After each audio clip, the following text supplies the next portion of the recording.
안녕하세요. 조영순 목사입니다. 우리가 한 주간 동안 참으로 하나님 은혜 가운데 이렇게 거하게 됐는데 한 주간 동안 평안하셨나요? 네. 우리 이 시간 바로 하나님께서 주시는 그 평안함 속에서 우리 모든 부분들을 우리가 함께 또한 누리려고 하는데요. 오늘은 세 번째 시간 라이프 스타일에 대해서 같이 나누려고 합니다.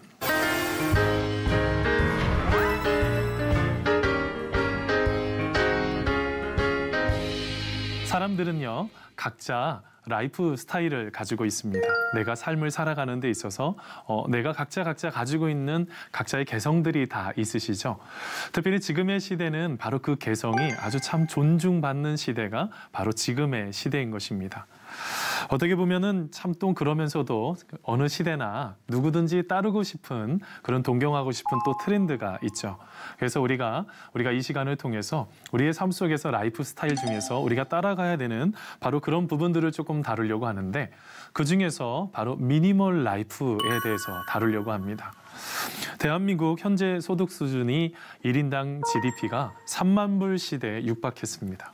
그러다 보니 그 많은 부분들 속에서 자기가 원하는 대로, 자기가 기뻐하는 대로 가구를 사고 자기가 원하는 물건들을 사고 많은 부분들을 하나씩 배치하기 시작을 하는데요. 그런 모든 부분들 속에서 우리가 많은 것들을 사다가 채워놓는 것이 중요한 것이 아니라 그 구성원, 특별히 그 공간 안에 바로 가장 필요한 것들을 알맞게 채우는 바로 미니멀 라이프라는 것이 지금 이 20, 30대 청년들에게 그리고 단 젊은 층에게 바로 나타나고 있는 바로 그 시대의 하나의 라이프 스타일입니다. 이 미니멀 라이프라는 이것은 또 다른 말로 미니멀리즘이라고 표현을 하는데요. 여러분 이것은 어떻게 보면 작아져가는 공간, 예전에는 큰 평수 아파트 있거나 큰 평수 집을 지어서 거기에다가 다 가득 채우는 것이 중요했지만 지금은 그 작은 평수 안에 알맞은 물건들만 넣기를 원하는 바로 그런 것을 반영한 것이 바로 미니멀 라이프입니다. 일본에는요, 바로 그 미니멀 라이프가 아주 오랜 시간 전부터 이게 하나씩 형성이 됐습니다. 일본에는요, 이 요가를 본딴 단샤리라는 것이 있어요. 이 단샤리라는 게 단자가 불필요한 물건이 들어오는 공간을 끊을 단자죠. 그 다음에 샤, 공간을 차지하는 불필요한 물건을 버리고 그 다음에 그 다음에 물건에 대한 집착으로부터 벗어나는 것, 바로 그런 문화가 형성이 되어 있습니다. 특별히 일본 같은 경우는요, 이 미니멀 라이프가 2015년도에부터 아주 대세가 되게 되었는데 결정적인 시작의 이유가 있어요. 바로 그 결정적인 시작이 바로 동일본 대지진의 영향이었습니다. 2011년에 3월 11일에 이 동일본 대지진이 일어났는데 많은 물건들이 다 필요가 없는 거죠. 작은 물건들을 내가 필요한 곳에 두는 것이 더 중요한 것을 알게 되었습니다. 그러면서 바로 그렇게 미니멀 라이프의 삶을 살아가는 바로 일본 사람들이 점점 늘어나게 되었던 것이 바로 그 모든 부분들의 바로 배경이기도 합니다. 근데 미국에서도요, 바로 이 미니멀 라이프를 결정적으로 시작하게 되었던 바로 그 시대가 있습니다. 그게 바로 2차 세계대전 이후에 바로 베이비 붐, 바로 그 세대들입니다. 그 전에 있었던 부모님들은요, 열심을 다해서 돈을 벌었죠. 돈을 많이 벌어가지고 그 많은 버는 돈을 가지고 집도 더 크게 늘려가고 차도 더 큰 차를 사게 되고 내가 더 원하는 더 좋은 것을 하나씩 하는 것들이 그 당시에 가장 중요한 것 중에 하나였었습니다. 자, 그런데 베이비붐 세대에는 그런 많은 것들을 충분히 누리고 있는데 행복하지를 않는 것입니다. 내가 더 많은 것을 갖고 있는데 분명히 내가 누리고 있으면 행복해야지 되는데 행복하지를 않는 것입니다. 그들의 마음속에 또 다른 갈등이 생겨나게 된 것이죠. 그래서 이 문제를 어떻게 해결할 것인가라는 것에 대해서 많은 사람들이 고민을 하게 됐는데 조슈아 필즈 밀번과 라이언 니키디머스가 바로 그 부분들을 가지고 이제 미니멀 라이프를 아주 대중화시킨 사람들입니다. 그들도 아주 풍요로운 삶을 살았습니다. 부유함은 곧 돈이다 라고 생각할 정도로 많은 돈을 가지고 그렇게 누리면서 삶을 살았는데 문제가 있습니다. 분명히 많은 것을 갖고 있는데 마음이 그렇게 행복하지를 않는 것이죠. 그러면서 어떻게 했냐면 자기들이 3주간에 걸쳐서 자기 집에 있는 많은 물건을 모읍니다. 그러면서 이곳에서 내가 필요 없는 것이 뭐가 있을까라고 생각을 하면서 그것을 하나씩 하나씩 버리기 시작을 했습니다. 근데 참 신기하죠? 다 버리고 나서 자기가 필요 없는 물건들을 다 버리고 나서 마음이 너무 행복한 것을 느끼게 되었습니다. 바로 그것을 누리게 된 거죠. 바로 그것을 가지고 이제 많은 사람들이 이 미니멀 라이프가 점점점 하나씩 하나씩 드러나기 시작을 했습니다. 그 둘이요, 테드 강연에서 이런 고백을 했습니다. 물건을 우선시하면 시야가 좁아져 정말 중요한 것을 보지 못하고 그냥 지나쳐 버릴 수 있습니다. 필요 없는 물건을 버리고 어지럽혀져 있던 것들을 정리함으로써 남아있는 정말 소중한 무언가에 집중할 수 있게 됩니다. 예를 들면 건강, 인간관계, 성장, 대화 등이 그러합니다. 라는 고백을 하죠. 나의 건강도, 인간관계도, 그리고 더 나아가서 내가 성장할 수 있는 것도 가득가득 무엇인가를 채워야지만이 성장할 수 있는 것이 아니라 그것을 비우게 될 때 바로 거기에서 진정한 관계가, 진정한 건강이, 진정한 모든 것들이 하나씩 하나씩 대화들이 잘 풀어지고 있는 것들을 그들이 바로 깨닫게 되었던 것입니다.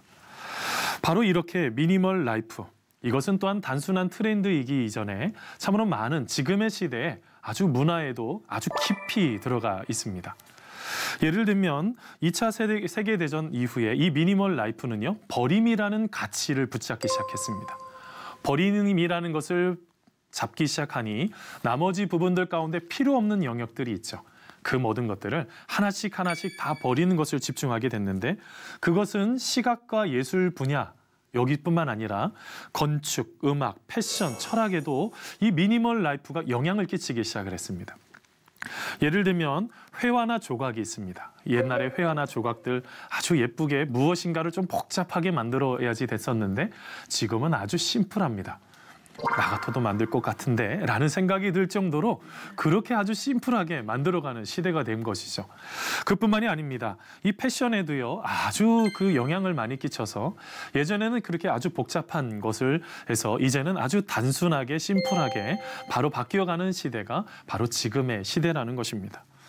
바로 이렇게 이 미니멀 라이프는 참 많은 것에 영향을 끼치고도 있는데요. 이건 또한 정신세계에도 또한 영향을 끼치고 있습니다. 생텍쥐베리, 어린 왕자를 쓴 여러분 바로 생텍쥐베리를 아실 텐데요. 그분이 또한 그런 이야기를 했습니다. 완벽함이란 더 이상 보탤 것이 없을 때가 아니라 더 이상 뺄 것이 없을 때 이루어진다라는 말을 했습니다. 우리는 무엇을 더 가져야지만이 완벽함이 생성된다고 생각하지만 그렇지 않다는 것입니다. 버릴 때까지. 다 버리고 나서 바로 그곳에서 완벽함이 생성되게 된다는 것이죠. 바로 그렇습니다. 제로의 순간, 비움의 순간이 가장 창조적인 순간이라는 것입니다. 바로 그렇다면 바로 이 신앙생활 속에서도 바로 이 제로의 순간, 가장 큰 비움의 순간을 가지고 계셨던 분이 계십니다. 그분이 누구실까요? 바로 예수님이십니다. 예수님은 바로 이 땅에 오셨을 때 바로 예수님께서 하셨던 모든 일들, 어떻게 보면 예수님에 대한 이야기들, 그리고 예수님이 행하셨던 이런 것들을 신학적으로 기독론이라고 그럽니다. 그 예수님의 그 이야기들뿐만 아니라 그리고 더 나아가서 동시에 성도들이 어떻게 삶을 추구해야지 되는지에 대한 것들을 기록한 것이 바로 빌립보서 2장 5절에서 11절까지의 말씀입니다. 바울의 찬송시라고 하기도 하죠. 거기에는 바로 예수님에 대한 바로 모든 이야기들이 바로 거기에 기록이 되어 있습니다. 여러분, 예수님은 그러면 도대체 누구일까요? 그리고 왜 그 편지를 거기에다가 보내면서 바로 그 모든 것들을 하나씩 하나씩 이 빌립보서 교회에 바로 왜 그런 비움에 대해서 이야기를 하고 있을까요? 여러분, 빌립보서를 읽어보면은요, 아주 재미난 이야기들이 참 많죠. 기쁨에 대한 이야기들을 쓰고 있는 것이 바로 이 빌립보서입니다. 자기 자신은 감옥에 갇혀 있지만 내가 하나님 안에 있다 보니 너무너무 행복하고 기쁘다는 거죠. 어떻게 보면 그 기쁨들, 그 기쁨과 감사에 대해서 자기의 모든 것들을 풀어가고 있는데요. 그러면서 오늘 말씀에 또 나타난 이 빌립보 교회를 보면은요, 이 교회적으로 문제가 하나가 있었어요. 거기에 보면 왜 탁월한 사역자들이 왜 없겠습니까? 탁월한 사역자들이 있는데 그들이 서로 갈등을 하는 거예요. 그들이 갈등하기 시작을 하니 어떻게 될까요? 더 건강하게 아름답게 풀어가야 되는 것들을 그렇게 풀지를 못하는 것이죠. 그러다 보니 마음속에 있는 그 이기적인 야망, 그리고 내가 무엇인가를 더 높아지려고 하는 그 마음을 좀 내려놓고 비우고 우리의 인생 속에 가장 중요한 것을 따라가야 되는 바로 그것에 대해서 가르쳐주고 계시는데 바로 그 모델이 누구라고요? 바로 예수님이시라는 것입니다. 바로 빌립보서 2장 5절에요. 사도 바울은 이렇게 말합니다. 너희 안에 이 마음을 품으라. 곧 그리스도 예수의 마음이니 라고 말합니다. 누구의 마음이요? 예수님의 마음이요. 우리의 마음속에 여러분 누군가를 품고 있느냐가 바로 내가 되는 것입니다. 지금 내가 예수님을 품고 있다고 한다면 나의 인생은 바로 그리스도인으로서 예수님 보시기에 아름다운 삶을 우리가 살아갈 수가 있는 것이죠. 그러면서 오늘 말씀에 바로 그러면서 왜 예수님을 우리가 그 모든 모델을 따라가야지 되느냐에 대해서 말씀을 하고 있냐면 바로 그것이 빌립보서 2장 6절에서 7절까지의 말씀에 이렇게 말합니다. 그는 근본 하나님의 본체시나 하나님과 동등됨을 취할 것으로 여기지 아니하시고 오히려 자기를 비워 종의 형체를 가지사 사람들과 같이 되셨고. 아멘. 예수님은 어떻다고요? 예수님은요 원래 하나님이시라는 것이죠. 원래 하나님이신데 우리 인간과 똑같이 우리의 아픔과 고통과 연약함을 함께 해결해 주기 위해서 그리고 함께 걸어가 주시기 위해서 우리들과 똑같은 몸을 입으셨다는 것입니다. 이거를요 성육신이라고 그럽니다. 인카네이션, 우리 안에 들어오셨다는 것입니다.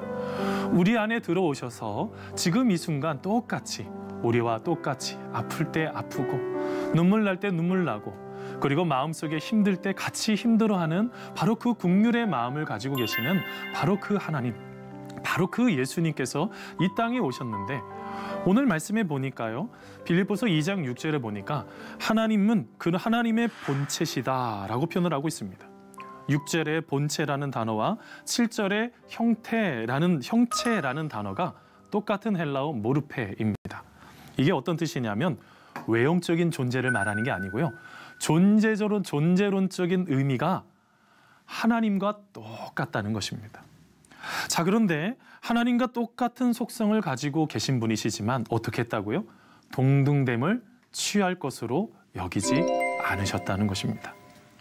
이 취할 것으로 여기지 않았다라는 이 뜻이요. 어떤 것이냐면 이미 잡혀진 것, 앞으로 잡은 것, 빼앗은 것, 이런 모든 것이거든요. 그러니까 원래는 예수님은 하나님이신데 원래 자기가 꽉 잡고 있었던 것이죠. 그런데 이 꽉 잡고 있는 것을 자기가 자기의 마음속에서, 특별히 예수님의 마음속에서는 더 이상 내 것이라고 여기지 않으셨다는 것입니다. 왜 그러셨을까요? 우리 인간과 같이 똑같이 아파하고 고통하고 힘들어하기 위함이라는 것입니다. 바로 그렇습니다. 예수님은요 철저하게 자기 자신을 비우신 분이십니다. 빌립보서 2장 7절 말씀입니다. 오히려 자기를 비워 종의 형체를 가지사 사람들과 같이 되셨고. 예수님이 비우셨다라고 말씀하셨죠. 이 비우셨다라는 것은 헬라어로 케노시스입니다. 이게 어떤 뜻이냐면요, 쏟아붓다, 낮아지다, 그리고 순종한다, 그리고 얼굴을 깎았다라는 뜻이 있어요. 어떻게 하셨다고요? 예수님은 하나님이시지만 우리와 똑같은 그런 마음을 우리와 같이 그렇게 낮아지기 위해서 자기 자신을 비우시는데, 바로 조각가들이 그 조각품을 가지고 그 모양을 계속 깎아내는 것처럼 예수님 스스로가 자기 자신을 자꾸 깎고 또 깎고 또 깎으시면서 낮아지는 자리로, 가장 제로의 자리로, 비움의 자리로 예수님은 바로 나아가셨다는 것입니다. 여러분, 그 예수님, 바로 아무것도 아닌 바로 우리들을 위해서 가장 낮아지신 바로 그 예수님의 그 비움, 바로 그것이 있기 때문에 바로 우리들의 삶의 모든 것들은 하나씩 아름답게 세워질 수가 있는 것입니다. 사랑하는 시청자 여러분, 예수님의 비움은 어쩔 수 없는 비움이 아니셨습니다. 이거는 창세전부터 우리 한 사람 한 사람들을 향하신 하나님의 계획하심이었습니다.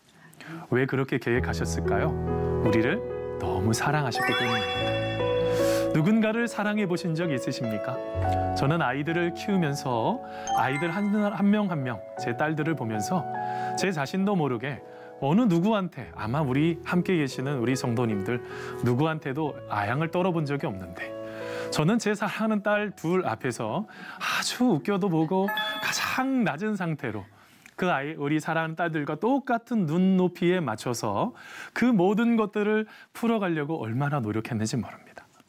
바로 그런 마음으로 똑같이 오신 분이 바로 우리 예수님이십니다. 언제든지 우리가 경험하고 있는 많은 부분들 속에서 얼마나 힘들고 어려운지를 잘 알고 계시면서 가장 낮은 자리를 가시기에 바로 부끄럽지 않으셨던 분, 언제든지 그 자리를 선택하는데 전혀 주저하지 않으셨던 분이 바로 우리 예수님이시라는 것이죠. 바로 이것이 바로 신앙의 진정한, 바로 우리의 삶 속에 풀어가야 되는 바로 미니멀 라이프입니다.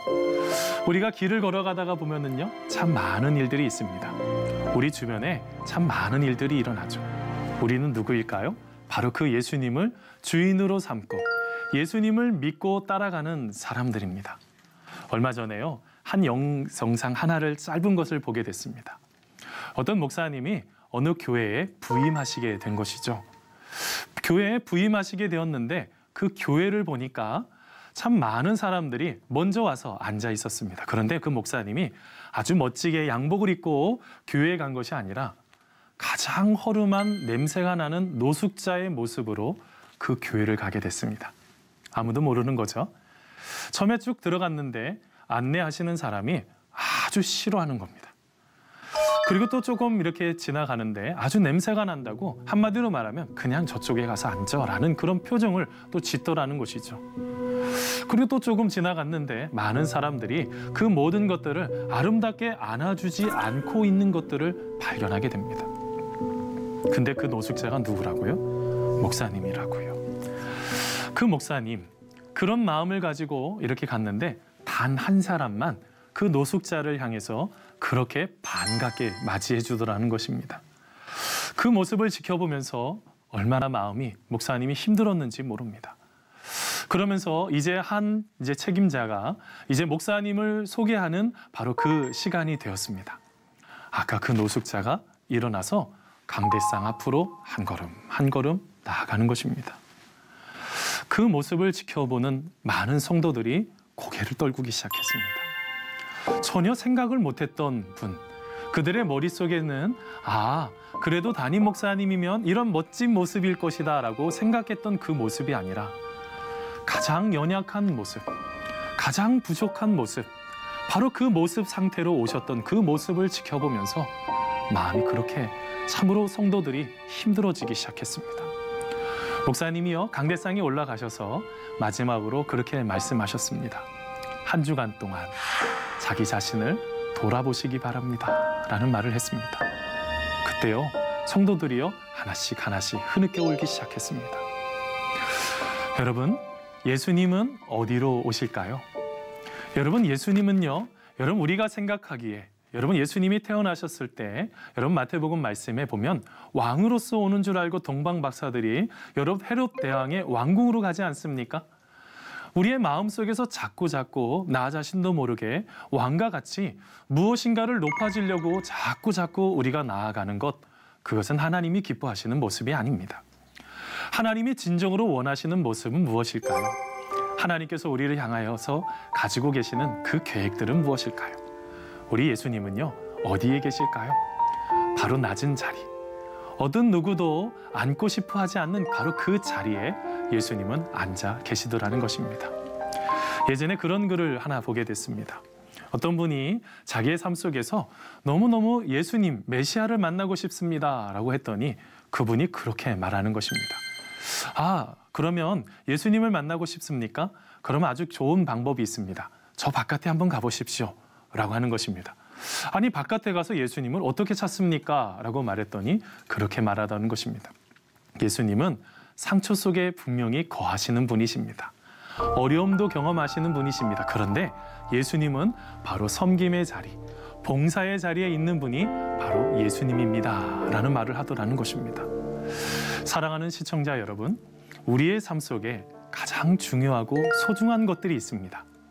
예수님께서 이 땅에 오시기 위해서 철저하게 낮아지셨다고 한다면 이것은 우리의 교회 속에서 바로 그리고 우리의 풀어가는 모든 일들 가운데서 하나님이 진정으로 원하시고 기뻐하시는 뜻이라는 것입니다. 우리들도 어떻게 해야지 될까요? 점점점 낮아져야죠. 점점점 낮아져서 우리의 삶 속에서 하나님이 기뻐하시는 일들을 이루어가게 될 때 어떻게 될까요? 바로 이것을 통해서 하나님께 영광이 되고 우리 안에는 놀라우신 하나님의 축복이 나타나게 될 줄 믿습니다. 이 미니멀 라이프, 우리의 삶 속에 꼭 필요한 것이기도 합니다.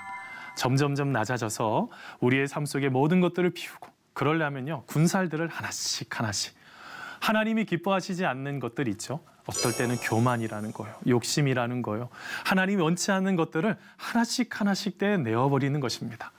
그렇게 되면 바로 우리의 삶 속에 진정한 신앙의 미니멀 라이프, 그리고 우리가 주인으로 믿고 따라가는 그 예수님, 인자에 온 것은 섬김을 받으려 함이 아니요 섬기기 위해서 오셨다는 바로 그것을 실천하는 것이 바로 우리의 삶 속에 진정한 미니멀 라이프가 될 줄 믿습니다.